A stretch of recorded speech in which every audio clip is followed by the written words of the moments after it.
Alors première question, évidemment une question un peu qui fâche quand même. Compte tenu de ce décalage législatif prévu, est-ce que ce n'est pas une façon d'enterrer définitivement la mesure de l'étiquetage environnemental? On sait ce qu'il advient en général des mesures qui sont différées. Qu'en pensez-vous? Ce qui me frappe dans cette question, et j'ai peut-être la chance ou la malchance d'avoir de l'antériorité derrière moi, parce que je suis peut-être le plus vieux de la salle, c'est l'extraordinaire similitude avec ce qui s'est passé avec le phénomène de la traçabilité.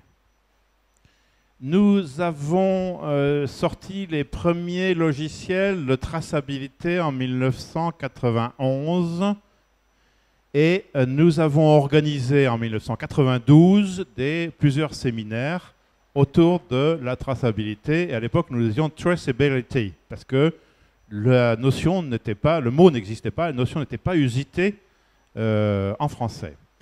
L'idée que nous avions, c'était que lorsque les sociologues le connaissent très bien ce phénomène, lorsqu'on ajoute une certaine dose d'anxiété collective avec un certain manque d'information, se créent automatiquement des phénomènes de rumeur et des phénomènes de panique.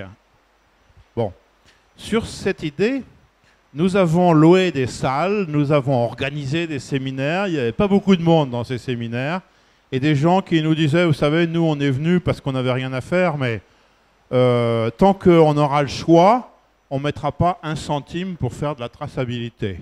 Alors il faut bien que vous le sachiez quand même, vous pouvez bien faire tous les logiciels que vous voulez, mais nous on n'est pas prêt à dépenser du fric pour la traçabilité. Bon, en 96, vous connaissez la suite, c'était la vache folle, et là, panique à bord, et d'abord les professions de la viande, puis les autres professions se sont trouvées obligées, à la fois par des contraintes législatives, et à la fois et surtout par la demande des consommateurs au travers des distributeurs qui ont développé des audits de traçabilité d'entreprise. Vous connaissez l'histoire. Et là, je dois dire que pour nous, le fait d'avoir été un petit peu anticipateur nous a été tout à fait favorable. J'ai l'impression de revivre la même chose.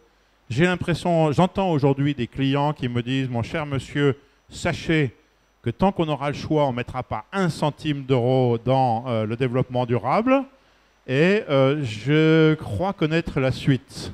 Par contre, ce que je peux vous dire, c'est que ceux qui ont anticipé s'en sont sortis beaucoup mieux que les autres. Mais Bertrand, quand même, en 92-96, dans 96, il y avait une urgence sanitaire qui avait un petit peu acculé les acteurs à la décision.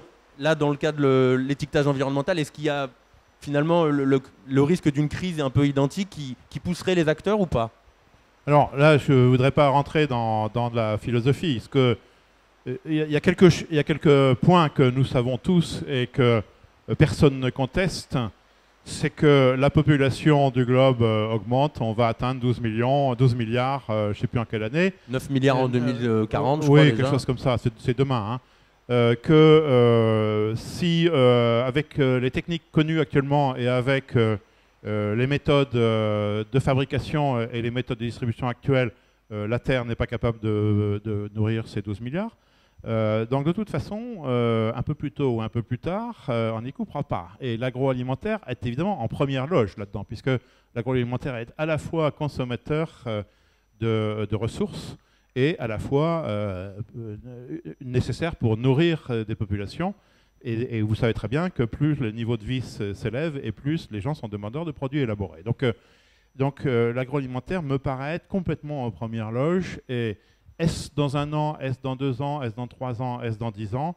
Je n'en sais rien.